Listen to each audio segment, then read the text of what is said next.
Thank you. Yes sir. Okay masters, మరి మీరు అమ్మాయి కరుణి సమూహం ఎన్నాళ్ళైందమ్మా ప్రారంభించి? 2 years సార్. ఓ సూపర్. మరి 2 సంవత్సరాల నుంచి కంటిన్యూ అవుతున్నటువంటి ఈ కారుణ్య సమూహం ఈ మధ్యనే నాకు పరిచయం అయినటువంటి సుజాత ద్వారా నన్ను ఆహ్వానించినటువంటి మీ అందరికీ కూడా ధన్యవాదాలు తెలియజేసుకుంటూ, ఆత్మ ప్రణామాలు తెలియజేసుకుంటూ ఈరోజు మనం ఈ సెషన్ ని ప్రారంభించుకుందాం. మాస్టర్స్, మరి 2 సంవత్సరాల నుంచి మనం కంటిన్యూ మెడిటేషన్ చేస్తూనే ఉన్నారు. దాన్ని ఇంకొక లెవెల్కి మరి వెళ్దామా మేడం, సుజాత మేడం? ఇంకా కొంచెం నెక్స్ట్ లెవెల్కి వెళ్దాం సార్. తప్పకుండా, ప్లీజ్ కంటిన్యూ. ఓకే. సో నాతో పాటు మీ అందరినీ కూడా నెక్స్ట్ లెవెల్కి తీసుకెళ్దామని చెప్పని నా ఉద్దేశం. దానికోసం అని చెప్పని ఒక 3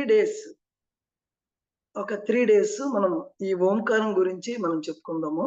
అలాగే సాధన కూడా చేద్దాం. ఓంకారం చెప్పుకుంటుంతో పాటు సాధన కూడా చేసేసి అక్కడి నుంచి మనము ఆ తర్వాత రాంతా గురించి అద్భుతమైనటువంటి నాలెడ్జ్ని మనం తెలుసుకుందాం. ఓకేనా మేడం? రైట్. మరి అందరూ చక్కగా కళ్ళు మూసేసుకుందాం, స్ట్రైట్గా కూర్చుందాం, నిటారుగా కూర్చుందాం, కళ్ళు మూసుకుందాం. ఒక చక్కటి ప్రార్థనతో మనం ఈరోజు ఈ సాంగత్యాన్ని ప్రారంభించుకుందాం. కళ్ళు మూసుకొని మీ ఎడమ చేతిని హృదయం మీద పెట్టుకోండి. మీ ఎడమ చేతిని హృదయ భాగం మీద పెట్టుకుని నా ఈ శరీరాన్ని చక్కగా మీరు కూడా అన్మ్యూట్ చేసి ఒకరన్నా అంటే బాగుంటుంది అమ్మా. సుజాత నువ్వనమ్మా, మిగిలిన వాళ్ళు అలాగే. Okay sir. ఓకే. నా ఈ శరీరాన్ని దైవ మందిరంగా భావించి ఆత్మ సంయమనం అంటే నియమ పాలన ద్వారా ఆరోగ్యాన్ని రక్షించుకుంటున్నాను. మనస్సు దురాలోచనలు దుర్వ్యసనాల నుంచి రక్షించుకొనుటకై స్వాధ్యాయ సత్సంగాలను చేసుకుంటున్నాను. ఇంద్రియ నిగ్రహం, ఆర్థిక సంయమనం, సమయ సంయమనం, ఆలోచన సంయమనం నిరంతరము అభ్యసిస్తూ ఉంటున్నాను. వివేకము, నిజాయితీ, బాధ్యత, పరాక్రమము జీవితంలో అవిచ్ఛిన్నమైన ఒక అంగముగా గుర్తిస్తాను. స్త్రీ పురుషులు పరస్పరం పవిత్ర దృష్టి కలిగి ఉంటున్నాము. సాంప్రదాయాల కంటే వివేకానికి ఎక్కువ ప్రాముఖ్యత ఇస్తున్నాను. నేను మేము మారటానికి సిద్ధంగా ఉన్నాము. యుగం మారుతుంది. నేను చక్కబడుతున్నాను. యుగం మారుతుంది. యుగం చక్కబడుతుంది. నేను జ్ఞానిగా చైతన్యవంతునిగా ఉంటున్నాను. యుగం యుగం మారుతుంది. నేను అమరుడిగా జీవిస్తాను. నేను అమరుడుగా జీవిస్తున్నాను. ఈ యుగం మారుతుంది. ఈ యుగం మారుతుంది. ఈ తథ్యం ఈ ఈ తథ్యం సంపూర్ణ విశ్వాసం ఉన్నది. సంపూర్ణ విశ్వసిస్తున్నాను. తథాస్తు తథాస్తు తథాస్తు తథాస్తు తథాస్తు. తథాస్తు. ఓకే అమ్మా, చక్కగా మనం అందరం ఎలా ఉండాలి, ఏం చేయాలి, వివేకము, నిజాయితీ, బాధ్యత, పరాక్రమం, ఇవన్నీ కూడా మన శరీరంలో ఒక అంగంగా,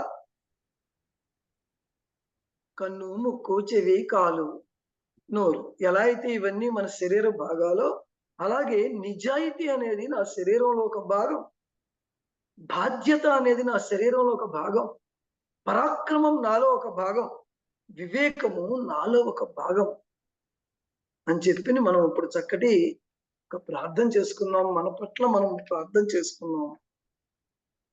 కాబట్టి ఈ ప్రార్థనని మనం చక్కగా దీంట్లో అన్వయించుకుంటే నిదానంగా మనం ఏం చేయాలనేది, ఎలా ఉండాలనేది మనందరి ఆకాంక్ష, బ్రహ్మర్షి సుభాష్ పత్రి గారి యొక్క ఆకాంక్ష.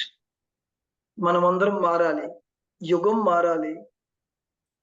ఈ యుగాంతము ఎప్పుడుతో జరిగిపోయింది, మనం నెక్స్ట్ లెవెల్కి వెళ్ళామని 2013లో ఏ అనౌన్స్మెంట్ అయితే చేశారో ఆ విధంగా ఆ యుగ మార్పిడి కోసం మనమందరం మారాలి.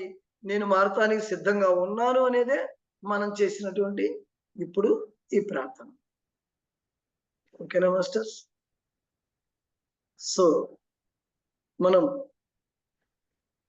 యుగ మార్పం కోసం చూస్తున్నాం. ఏ యుగం రావాలి? ఒక సత్య యుగం రావాలి. ఈ కలియుగం అనేటువంటిది ఏదైతే ఒక పరిమిత జ్ఞానంతో మానవులంతా కూడా జీవిస్తూ ఉన్నారో, ఈ పరిమిత జ్ఞానం నుంచి అపరిమిత జ్ఞానం వైపుకు, ఆ అపరిమిత జ్ఞానాన్ని పొందేటువంటి ఆ సత్యయుగం మళ్ళీ తిరిగి ప్రతిష్ఠించబడాలని మనమందరం ఆకాంక్షిస్తూ, ఆ సత్యయుగ స్థాపన కోసం మనం ఎరిగినటువంటి మహాత్ములు, మనం ఎరగనటువంటి మహాత్ములు కూడా, అలాగే ప్రబుద్ధాత్మలు, గొప్ప ఆత్మలు ఈ భూమి మీద ఆల్రెడీ ఇప్పటికీ జన్మించి ఉన్నారు, మనలోనే ఉన్నారు. అయితే వాళ్ళందరూ కూడా మనుష్య శరీరాలు ధరించి ఈ భూమి మీద ఇప్పటికే ఉన్నారు, మనుష్య శరీరాలతో రాబోతూ ఉన్నారు. ఇది తథ్యం, ఇది వాస్తవం. ఒక విశ్వామిత్రుడు, ఒక అత్రి, ఒక కపిలుడు, ఒక కణ్వుడు, ఒక వ్యాసుడు, ఒక వశిష్ఠుడు, ఒక భరద్వాజుడు, ఒక యాజ్ఞవల్కుడు, ఒక గౌతముడు, ఒక నారదుడు, ఒక రోమకుడు, మహావీరుడు, బుద్ధుడు, శంకరాచార్యులు, కుమారీల భట్టు మొదలైనటువంటి మహాత్ములందరూ కూడా ఈ భూమి మీద ఇప్పుడు ఈ శరీరాన్ని ధరించి యుగ మార్పిడి కోసం రెడీగా ఉన్నారు. ఇంకా వివేకానందుడు, రామానంద తీర్థ, రామదాస్, తుకారాం, ఏకనాథ్, జ్ఞానేశ్వర్, కబీర్, నానక్, రవిదాస్, సూరదాస్, శ్రీరామకృష్ణ పరమహంస, తులసీదాస్ వంటి సత్పురుషులు, యోధులైనటువంటి అర్జునుడు, ద్రోణుడు, భీష్ముడు, కర్ణుడు మొదలైనటువంటి యోధులు ఈ భూమి మీద ఇప్పుడు అవతరించి ఉన్నారు. కొంతమంది రాబోతూ ఉన్నారు. ఇంకా చాణక్యుడు, శుక్రాచార్యుడు లాంటి వారి రాజనీతిజ్ఞులు వాళ్ళు కూడా ఈ భూమి మీదకి వచ్చి ఉన్నారు. హరిశ్చంద్రుడు, సిబి, దధీజీ, మయూరధ్వజుడు, కర్ణుడు, బామాషాహి లాంటి పరోపకార పరాయణులు, అలాంటి వాళ్ళు కూడా ఈ భూమి మీద ఇప్పుడు అవతరించి ఉన్నారు. అనసూయ, మదాలస, కుంతి, ద్రౌపది, సుభద్ర, సావిత్రి, మైత్రేయ, గార్గి, భారతి, దుర్గావతి, లక్ష్మీబాయి, అంబాపాలి, మీరా, శబరి, అహల్యాబాయి, సారంధి మొదలైనటువంటి ధీర వనితా మూర్తులు, దేవీ మూర్తులు ఈ భూమి మీద అవర్తరించి ఉన్నారు. అయితే వీళ్ళందరూ మనకి కనపడతలేదేంటబ్బా అని అనుకోవచ్చు. ఇంకా ఉన్నారు. అభిమన్యుడు, ధ్రువుడు, ప్రహ్లాదుడు, ఫతేసింహుడు, జోరావర్ వంటి వీర బాలకులు. వీళ్ళంతా వీర బాలకులు. వీళ్ళందరూ కూడా మనతో పాటు ఇప్పుడు ఈ భూమి మీద నడయాడుతూ ఉన్నారు. కొంతమంది స్త్రీ పురుషుల యొక్క గర్భాలలో నిక్షిప్తమై ఉన్నారు. వాళ్ళందరూ ఇప్పుడు ఈ భూమి మీద అవతరణ తీసుకుంటానికి సిద్ధంగా ఉన్నారు. ప్రకటితం అవుతారు బయట భూమి మీద. సమయం వచ్చినప్పుడు వీరందరూ కూడా అసాధారణంగా ప్రవర్తిస్తారు. మనం అందరం కూడా ఎప్పుడైతే ఈ ధ్యానం ఎన్నాళ్ళు చేయాలి, ఈ ధ్యాన సాధన, జ్ఞాన సాధన నేను ఇంకెంతకాలం నేర్చుకోవాలి అని చెప్పి మనసులో ఉన్నటువంటి ఆ తపన ద్వారా మనం ఇప్పటిదాకా చేసినటువంటి సాధనల ద్వారా ఒక్కసారిగా వీళ్ళందరూ కూడా ప్రకటితం అవుతారు, బయటికి ఎలివేట్ అవుతారు వీళ్ళందరూ కూడా. అంటే వాళ్ళ యొక్క కాన్షియస్నెస్ తో తీసుకున్నటువంటి ఈ శరీరధారలో మనం అందరం కూడా అప్పుడు ఒకసారిగా ప్రకటితం అవుతుంది. ఈ భూమి మీద యుగ మార్పిడి అనేది జరుగుతుంది. మన అందరి యొక్క లక్ష్యం ఆ సత్యయుగ స్థాపన. ఆ స్థాపన కోసం మనం మరింత ముందుకెళ్ళి ఈ ఓంకారం అనేటువంటి దాన్ని ఆ స్థాపనలో భాగంగా చేసుకుంది. ఓంకారం మనందరికీ తెలిసినటువంటి ఓంకారం. ఓంకారం గురించి, ఓం అనేటువంటి అక్షరం గురించి తెలియనటువంటి వాళ్ళు ఉండరు. మరి ఈ సృష్టి యొక్క ప్రారంభం, సృష్టి ప్రారంభమే ఒక శబ్దం నుంచి ప్రారంభమైంది. ఆ శబ్దానికి ముందు ఉన్నది ఓకే, కానీ సృష్టి ప్రారంభం ప్రకటితమవుతాం, వ్యక్తమవుతాం అనేది ఓంకారం నుంచినే మనకి. ఈ ఓంకార శబ్దం నుంచి, ఒక శబ్దం నుంచినే, ఆ శబ్దమే ఓంకార శబ్దం. ఓంకారం నుంచినే యావత్ సృష్టి ఆది ప్రారంభము ఓంకారం నుంచి. అలాగే ఇది మనము ఒక సూర్యుడి నుంచి వచ్చేటువంటి కాంతిని మనం జాగ్రత్తగా, కాంతిని ప్రశాంత చిత్తంతో మనం వింటూ ఉన్నట్లయితే దాంట్లోంచి వచ్చేటువంటి ధ్వని ఓంకారం. మనం ప్రశాంతంగా కూర్చుందాం, ఏ నాదము లేదు, ఏ స్వరము లేదు, ఏ శబ్దము కూడా మన మనస్సుతో చెయ్యము, కానీ ప్రశాంతంగా మన లోపలికి వింటూ ఉన్నప్పుడు లోపల ఉన్నటువంటి ప్రతి కణము, ప్రతి అణువు ఈ ఓంకారాన్ని జ్వలిస్తూ ఉంటుంది, ఓంకారాన్ని ప్రణవిస్తూ ఉంటుంది. అలాంటి ఓంకారం, ఈ సృష్టికి మూలమైనటువంటి ఆది ఓంకారాన్ని మనం కేవలము ఓంకారం అనేటువంటి ఒక తేలికైనటువంటి, ఒక మంచిది అనేటువంటి భావంతో, అది ఉంటే గొప్పది అనేటువంటి కేవలము మామూలు భావనలతో ఇంత అద్భుతమైనటువంటి ఓంకారాన్ని మనము సాధారణంగా చేసేసుకున్నాం. ఒక సాధారణమైనటువంటి ఆ ప్రణవ నాదాన్ని ఒక మామూలు ఓంకారంగా మనం ప్రతి దానికి ముందు ఓం చెప్తే బాగుంటుంది, ఓం అంటే మంచిదంట అని చెప్పని ఓంకారాన్ని అతి తేలిక చేసేసుకు. అత్యంత విలువైనటువంటి ఆ ఓంకారం, ఈ ఓంకారం వలన మనకి మన శరీరం యొక్క ఫ్రీక్వెన్సీ, దైవం యొక్క ఫ్రీక్వెన్సీ రెండిటిని కూడా అనుసంధానించవచ్చు ఓంకార సాధన ద్వారా. ఈ ఓంకార సాధన ద్వారా మన శరీరం యొక్క ఫ్రీక్వెన్సీ, దైవం యొక్క ఫ్రీక్వెన్సీ, ఈ రెండిటిని అనుసంధానించవచ్చు.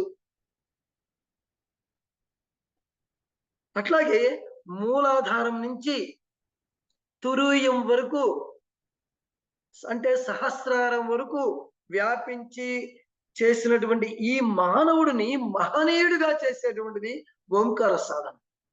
ఈ మానవుడిని, ఈ శరీరం మూలాధారం నుంచి తురీయం వరకు ఉన్నటువంటి ఈ సమస్త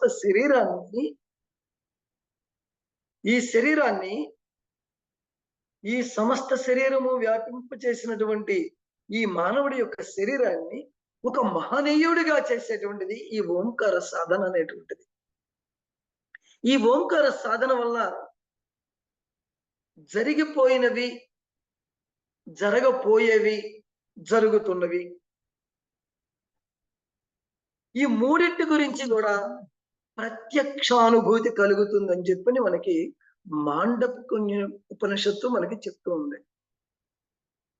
ఓంకారం గురించి మాండవ్యోపనిషత్తు, ఆ ఉపనిషత్తులో జరిగిపోయినవి, జరగబోతున్నవి, ఇప్పుడు జరుగుతున్నవి, వాటి యొక్క ప్రజ్ఞ, వాటి యొక్క విశేషాంశములు, వాటి యొక్క విజ్ఞానము మనకి అందించబడుతూ ఉంటుంది ఈ ఓంకార సాధన ద్వారా. మరి జరిగిపోయినవి అనుకుంటున్నాం, జరగబోయాయి అనుకుంటున్నాం, ఇప్పుడు జరుగుతున్నాయి అనుకుంటున్నాం. ఈ మూడిటికి సంబంధం లేని ఇంకా ఏవైనా ఉంటే, అంటే ఈ మూడు కాలాలకి సంబంధించినవి కాకుండా ఇంకా ఏదైనా అసలు మిగిలి ఉంటే, అతీతంగా, వీటికి అతీతంగా ఏదైనా ఉంటే దాని గురించి కూడా మనకి తెలియపరుస్తుంది ఓంకారం, ఈ ఓంకార సాధన. ఈ ఓంకారం అనేది దైవానికి శబ్ద రూపం. ఓంకారమే దైవం. ఆ దైవానికి ఒక శబ్ద రూపం ఇచ్చినట్టయితే దాని పేరే ఓంకారం. ఈ ఓంకారం ద్వారానే వేదములు, వేదాంగములు, ఉపనిషత్తుల యొక్క సారము సమస్తాన్ని ఇమిడ్చుకున్నటువంటి ఆ వేదముల యొక్క జ్ఞానం మనలో అంతర్లీనంగా పుష్పిస్తుంది ఓంకార సాధన ద్వారా. మనలోనే ఉన్నాయి కదా అన్ని వేదాలు, మనకు తెలుసు. మరి అది పుష్పించాలంటే, మొగ్గ దొడగాలంటే, పుష్పించాలంటే దానికి చేసేటువంటి సాధనే ఓంకార సాధన. వేదముల యొక్క జ్ఞానం సమస్తాన్ని మనం పొందొచ్చు. ఈ శరీర నిర్మాణ శాస్త్రమే, ఈ వేద విజ్ఞాన శాస్త్రమే, ఈ శ్రీచక్ర వైభవమే, ఈ సూర్య విజ్ఞానమే అంతటా ఈ ఓంకార సాధన ద్వారా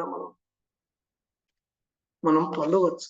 అలాంటి ఒక అద్భుతమైనటువంటి ఓంకారాన్ని ఈరోజు కొంచెం సేపు సాధన చేద్దాం. ఆ తర్వాత దీని విషయాలు ఇంకా మనకు ఉన్నది కాబట్టి ఒక్క చిన్న కథ చెప్పుకొని దీని గురించి ఒక అద్భుతమైనటువంటి ఈ ఓంకార సాధన ద్వారా మనము ఎలా,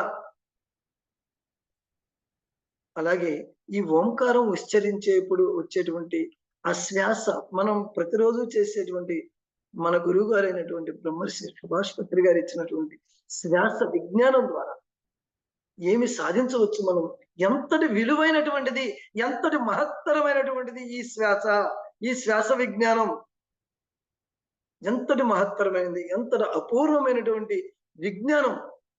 ఒక రత్నం, అపూర్వమైనటువంటి ఒక రత్నం, అది మన చేతిలో పట్టుకుని కూడా, మన దగ్గర ఉండి కూడా దాన్ని మనం వినియోగించుకోలేకపోతున్నాం. దానికి ఒక చిన్న కథ చెప్తాను. అందరికీ కొంతమంది తెలిసి ఉండొచ్చేమోను. ఒక గురువు గారు ఉండేవాడు. ఆ గురువు గారి దగ్గరికి ఒక కుర్రవాణ్ణి తీసుకొచ్చి, తల్లి మా బిడ్డడికి ఏదైనా మంత్రోపదేశం చేయండి, ఇంటి దగ్గర ఏమీ చేయట్లేదు, ఖాళీగా ఉన్నాడు అని చెప్పని ఆ పిల్లవాడిని ఆ గురువు గారి దగ్గర తీసుకెళ్ళి వదిలిపెట్టి వచ్చింది. వదిలిపెట్టి వస్తే ఆ గురువు గారు ఆయన్ని మంత్రోపదేశం కాకుండా వీడిని ఇంకో రకంగా చూద్దాంలే ఇంకా కొంచెం అని చెప్పనని వాడికి, అరే నాయనా నువ్వు ఆ మూలకెళ్ళి కూర్చుని నీ శ్వాస మీద దృష్టి అని మనకి ఏ బ్రహ్మర్షి పత్రి గారు చెప్పారో అదే విధంగా వాడికి ఆ శ్వాసను గమనించడం అనేటువంటి ఆ అద్భుతమైనటువంటి సాధనని అందజేయడం జరుగుతుంది. ఓ సింతే కదా, శ్వాసే కదా, మనం ఇదే ఉందిలే, ఇది అందరూ చెప్పేదే కదా, ఈయన కొత్తగా నాకు చెప్పేదే ఉంది, మా తాతగారు ఎప్పుడో చిన్నప్పుడు చెప్పాడు, నేను చిన్నప్పుడు పుస్తకాల్లో చదివినప్పుడు కూడా శ్వాస విజ్ఞానం గురించి చదివాను, కాబట్టి ఇంత చేస్తే ఈ గురువు గారు కూడా అస్తమానం ఇదే చెప్తున్నాడు, నువ్వు శ్వాసను గమనించమని చెప్తున్నాడు, ఇంకేముందిలే ఈయన దగ్గర మనం నేర్చుకునేది అని చెప్పి మనసులో అనుకుంటాం. అనుకున్నది ఆ గురువు గారు గమనించారు. ఈయన ఏమనుకున్నాడు ఇంకా మనసులో, ఇంకా ఇంతకన్నా గొప్పది, చాలా గొప్పది, అక్షర లక్షలు, లక్షలు లక్షలు విలువైనటువంటిది ఏదైనా ఉంటే అది చెప్పొచ్చు కదా అయినా, ఏదో శ్వాస మీద ధ్యాస చెప్పి నాకు దీన్నే చేయమని చెప్పి అంటున్నాడు అని చెప్పి మనసులో అనుకున్నాడు. దీన్ని గురువు గారు గ్రహించారు. దీని యొక్క విలువ వాడికి తెలియబరుద్దాం అని చెప్పి అనుకుని మనసులో అనుకుని మరుసటి రోజున, అరే నువ్వు బజార్కి వెళ్ళి ఇగో దీని విలువ ఎంతో కనుక్కునిరా అని చెప్పి తన సంచిలో, తన డబ్బాలో ఎప్పటి నుంచినో దాచుకున్నటువంటి ఒక రాయిని ఇస్తారు గురువు గారు. ఓ ఇది అమ్మద్దంటున్నాడు, పోనీ రేటే కనుక్కురమ్మన్నాడు అని ఏదో లేజీగా, దీనికి ఏముంది, ఏదో నల్లగా బొగ్గు పెట్టి ఉంది, దీనికి ఎవడేమిస్తాడని చెప్పి మనసులో అనుకుంటూ సరే ఆ రాయిని తీసుకుని మరుసటి రోజున బజారుకు బయలుదేరిన తర్వాత దూరం వెళ్ళిన తర్వాత ఒక ఊరు వస్తుంది. ఊరిలో కూరగాయలు అమ్మేటువంటి ఒక అమ్మాయి కనబడుతుంది. ఆ అమ్మాయికి ఈ యొక్క రాయి ముక్కను చూపించి, అమ్మాయి తీసుకుని నాకేమి ఇస్తావు అని చెప్పి అడుగుతాడు. ఆమె ఆ రాయిని అటు ఇటు చూసి కొట్టి, దీనికి ఒక వంకాయ ఇస్తాను, లేకపోతే 2 వంకాయలు ఇస్తానని చెప్పి చెప్తుంది. లేకపోతే అసలు ఏమి ఇవ్వనని చెప్పేస్తుంది. దీనికి ఏమి రాదని చెప్పి చెప్తుంది. ఏమి రాని దానికి నాకెందుకు ఇచ్చాడు ఈయన అని చెప్పి లేజీగా అలా కాళ్ళు ఈడ్చుకుంటూ ఇంకా కాస్త ముందుకెళ్ళాడు. అంటే ఒక 10 మంది దగ్గరికి కనుక్కొని రమ్మని చెప్పాడు గురువుగారు. సరే అని చెప్పి ఖాళీగా ఉన్న చిల్లర కొట్టు చూసుకుని చిల్లర కొట్టులోకి వెళ్ళి ఈ రాయిని చూపించి, ఇది ఎంత చేస్తుంది, దీనికి ఏం వస్తుందని చెప్పి అట్లా అడిగాడు. అడిగితే ఆయన అంటారు, దాన్ని కొంచెం అటు కొట్టి ఇటు కొట్టి ఇంకో రాయితో కొట్టి అటు కొట్టి లోపల తీసుకెళ్ళి శుభ్రంగా దాన్ని నీట్గా క్లీన్ చేసి పైన దుమ్మంతా తీసేసేసి తీసుకొచ్చి, బాబు దీని ఎత్తు పట్టి బెల్లం ముక్కిస్తాను అని చెప్పని అంటాడు. దేనికో దానికి పనికి వస్తుందో తోకానికి అని చెప్పని అనుకుని పట్టిక బెల్లం ముక్కిస్తాను అంటాడు. ఓహో దీని విలువ పట్టిక బెల్లం ముక్కే కావాలు అని చెప్పని అనుకుని ఇంకా కాస్త ముందుకు వెళ్తాడు. ఇంకా కాస్త ముందుకు వెళ్ళిన తర్వాత అక్కడ ఒక సముద్రం ఒడ్డుకు చేరుకుంటాడు. సముద్రం ఒడ్డుకు చేరుకున్న తర్వాత అక్కడ నది ఒడ్డు, సముద్రం ఒడ్డు లాంటిది ఉంటుంది. అక్కడికి వెళ్తారు. అక్కడ వెళ్తే చాలా మంది అటు ఇటు తిరుగుతూ కనబడుతూ ఉంటారు. అక్కడ ఒకరిని, బాబు నా దగ్గర ఈ రాయి ఉంది, దీని విలువ ఎవరు చెప్తారు ఏంటంటే, అది ఎదుగా మూల ఉన్నాడు ఒక ఆయన నిద్రపోతున్నాడు, వాడి దగ్గరికి వెళ్ళాడు అని చెప్పి ఒక అతని దగ్గరికి పంపిస్తాడు. వాడి దగ్గరికి వెళ్ళి ఈ రాయి చూపించి, బాబు దీని విలువ ఎంత చేస్తుందని చెప్పని అడుగు. వాడు అప్పటికే దాన్ని కొంచెం అటు ఇటు ఇటు జరిపి దీనికి ఒక 1000 వరహాలు ఇస్తానని చెప్పని అంటాడు. ఓహో అప్పుడు కొంచెం మనిషి అలర్ట్ అయిపోతాడు. అప్పుడు దాకా లేజీగా ఉన్నాడు. ఏంటి ఇందాకేమో కూరలమ్మాయి అసలు తీసుకొని ఉంది, వాడేమో పటికి బేలం ఉన్నాడు, ఈయన 1000 వరహాలు అంటున్నాడు అని చెప్పి మనిషి యాక్టివ్ అయిపోతాడు. వెంటనే స్టడీ అయిపోతాడు. అయ్యో బాబోయ్ ఇదేదో ఉంది, గురువుగారు మరి ఇదేంటో పిచ్చిదిలాగా ఉంది, ఇవేమో చాలా ఉన్నాయి అక్కడ, దీనికి 1000 వరహాలు అన్నాడు అని చెప్పి అనుకుని దాన్ని తీసుకుని చక్కగా మళ్ళీ చేతిలో పుచ్చుకుని మళ్ళీ కొంచెం దూరంగా ఇంకో షాపింగ్ బజార్ ఉంటే ఆ షాపింగ్ బజార్కి వెళ్తాడు. అది రత్నాలు ఈ బంగారం అవన్నీ అమ్మేటువంటి ఒక బజార్. ఆ బజార్లోకి వెళ్ళి ఒక పెద్ద దుకాణం చూసుకుని ఒక దుకాణం దగ్గరికి వెళ్ళి ఆ దుకాణదారుడికి ఈ రాయిని సంచిలోంచి తీసి చూపించి, దీని విలువ ఎంత, దీనికి ఎంత చేస్తుంది, దీని విలువ మా గురువు గారు కనుక్కురమ్మన్నారు అని చెప్పి ఆయన దాన్ని లోపల తీసుకెళ్లి ఆ నీళ్ళలో కడిగి ఈ నీళ్ళలో కడిగి మధ్యలో ఈయన దగ్గరికి వచ్చి, బాబు కాఫీ తాగుతావా, టీ తాగుతావా, పాలు తాగుతావా, టిఫిన్ చేస్తావా అని ఇలాంటి కుశల ప్రశ్నలు అడుగుతూ లోపలికి వెళ్ళి దాన్ని టెస్ట్ చేయాల్సినవి చూసుకుంటూ రకరకాలు చేసి చివరికి దాన్ని బయటికి తీసుకొచ్చి, బాబు అని చెప్పి తన దుకాణంలో ఉన్నటువంటి వస్తువులు ఏవైతే బంగారపు వస్తువులన్నీ ఆ దుకాణంలో ఉంటాయి, ఈ వస్తువులన్నీ చూపించి, నువ్వు నాకు ఇచ్చినట్టయితే ఈ వస్తువులు మొత్తం నీకు ఇచ్చేస్తాను అంటాడు. ఒకసారిగా అప్పుడు దాకా కొంచెం లేజినెస్ పోయింది, గట్టిగా వచ్చాడు, స్ట్రాంగ్ అయింది. ఇప్పుడు మరింత స్ట్రాంగ్ అయిపోయాడు. అసలు ఇంకా వెన్నుపూస నిటారుగా వచ్చేసింది. అసలు ఏంటో అర్థం కావట్లేదు, ఈ దుకాణంలో ఉన్న వస్తువులన్నీ ఇస్తానంటున్నాడు. అయ్యో బాబోయ్ అని చెప్పని అనుకుని చక్కగా ఆయన రంగు కాగితంలో దాన్ని ప్యాక్ చేసి వీడి చేతికి ఇస్తాడు అనమాట. దాన్ని పుచ్చుకుంటాడు. దాన్ని పుచ్చుకుని మరి ఇంకో వీధిలోకి వెళ్తాడు. అక్కడ ఇంకా పెద్ద దుకాణంగా అనమాట. ఆ పెద్ద దుకాణంలోకి వెళ్ళి అక్కడ మళ్ళీ రాయిని తీసి చూపిస్తే ఆ పట్లంలోంచి తీస్తాడు, చూస్తాడు, చూసి దాన్ని అటు చేసి ఇటు చేసి మళ్ళీ ఆయన పరీక్షలు చేసి బయటకు వచ్చి, బాబు దీనికి 1,00,000 వరహాలు ఇస్తాను నేను, 1,00,000 వరహాలు ఇస్తాను, ఇచ్చి దాంతో పాటు నా కొట్లో ఉన్నటువంటి ఈ బంగారం కూడా మొత్తం ఇచ్చేస్తాను, ఇది నాకు ఇస్తే అని చెప్పని అంటాడు. అమ్మో బాబోయ్ అని చెప్పని అనుకుని మళ్ళీ దాన్ని తీసుకుని మళ్ళీ సంచిలో పెట్టుకుని అక్కడి నుంచి మరి కొంచెం దూరం ముందుకెళ్తాడు అనమాట. ముందుకెళ్ళిన తర్వాత అక్కడ అసలు అప్పటికే ఇంకా వాడికి మూర్ఛ వచ్చేసినంత పని అయిపోయింది. ఇది నేను మామూలుది అనుకున్నాను, ఒకరు ఇటా చెప్తున్నారు, ఇదేంటి అసలా అని చెప్పని అనుకుంటే, ఆయన దాని వెనకాల ఆ అబ్బాయి ఏం చేస్తున్నాడు, ఆ దుకాణదారుడు నాకు ఇవ్వు, నేను నీకు ఇంకేమైనా కావాలంటే అడిగి ఇస్తాను నేను అని చెప్పి వెనకబడి కూడా మరీ పరిగెత్తుకుంటూ వస్తున్నాడు అనమాట. అప్పుడు ఇంకెలా లాభం లేదనుకొని చెప్పి మళ్ళీ ఇంకో ఊరు ప్రయాణం అవుతాడు. ఇంకో ఊరు వెళ్ళి ఇంకా అంతకన్నా పెద్ద ఊరిలో ఇంకా అంతకన్నా పెద్ద దుకాణంలోకి వెళ్ళి దాన్ని చూపిస్తాడు. దాన్ని చూపిస్తే ఆయన ఇంకా దానికి ఎక్కువ, ఇంకా దీని విలువ నేను కట్టలేను, దీన్ని రాజుగారు మాత్రమే కొనగలరు, దీని విలువ నేను కట్టలేను, నా దుకాణం కానీ నా ఎక్స్పీరియన్స్ కానీ ఇంత పెద్ద దుకాణం నిర్వహిస్తున్నటువంటి నేను దీని విలువ కట్టలేను, దీన్ని మహారాజు గారు మాత్రమే కొనగలరు, దీన్ని నేను కొనలేను అని చెప్పి ఒక స్టేట్మెంట్ ఇస్తాడు. ఇంకా అప్పుడు వెంటనే వీడు రాజుగారి దగ్గరికి ఆ సంచి పుచ్చుకుని బయలుదేరతాడు. మనసులో లెక్కేసుకున్నాడు, మన గురువు గారి దగ్గర సంచి నిండా బోళ్ళు ఉన్నాయి, పెట్టిలో ట్రంక్ పెట్టిలో కూడా ఉన్నాయి అని చెప్పి ఇవన్నీ లెక్కేసుకుంటూ వెళ్తున్నాడు. రాజుగారి దగ్గరికి వెళ్తాడు. రాజుగారి దగ్గరికి వెళ్ళిన తర్వాత డైరెక్ట్ గా ఆ లోపలికి వెళ్ళిపోయి కాపలాదారుల దగ్గర నుంచి దీన్ని చూపించుకుంటూ వెళ్ళిపోయి లోపలికి వెళ్ళిపోయి రాజుగారి దగ్గర కూర్చొని ఆ రాజుగారి దగ్గర దీన్ని బయటికి తీస్తాడు అనమాట. తీస్తే రాజుగారు ఆ దేశంలో ఉన్నటువంటి వజ్రాల వ్యాపారులు ఎవరైతే ఉన్నారో వాళ్ళందరినీ పిలిపించేశాడు. పిలిపించేసి వాళ్ళందరినీ దీని విలువ ఎంతో లెక్కట్టమన్నారు.